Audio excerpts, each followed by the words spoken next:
Now, depending on which country you're coming from and the reason you're going, if you're going to the US, be prepared. It could cost you an extra $250. It's called the Visa Integrity Fee.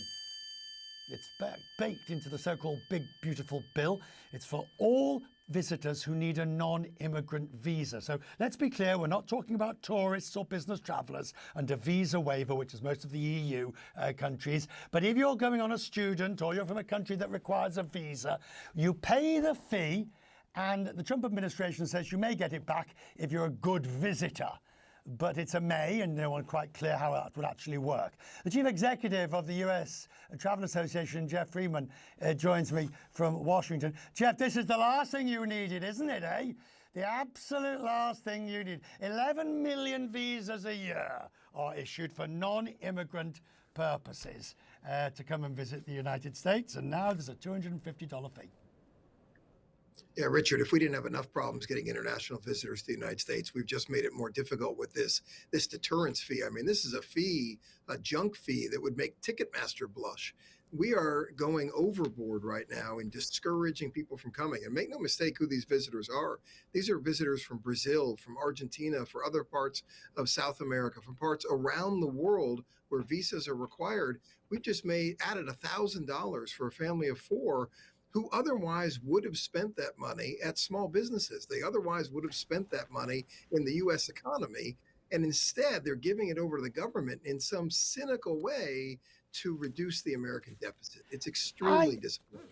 And I also loved it. I've got the rule here. I'm sure you've read it in its original words as well. Yep. It says the secretary may provide a reimbursement. There's no given about it, and you've got to prove that you were a good. I mean, obviously you've got to leave on time, etc., etc. And only then may you get it back. And by all accounts, there's no process in place to actually reimburse.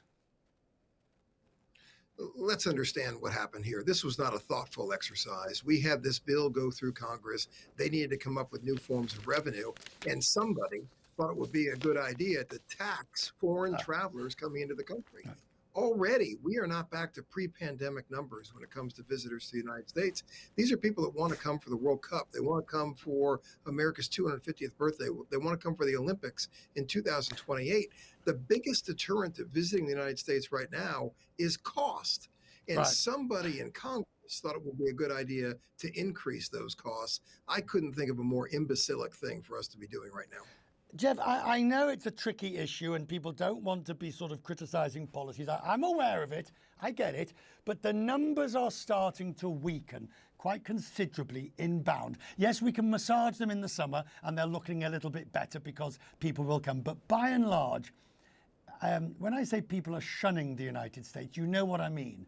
People are starting to say it's simply not worth the trouble or now the expense. You know, I think we have an interesting dynamic going on with travel to the United States. We have some markets that are down. We've seen that in Western Europe. We've certainly seen it in Canada. We have other markets that are up. Mexico is up 15%. So I don't think you can paint it with a wide brush here as to what's happening. There are a lot of people that want to come to the United States. The United States remains the world's most desired nation to visit, according to all the surveys.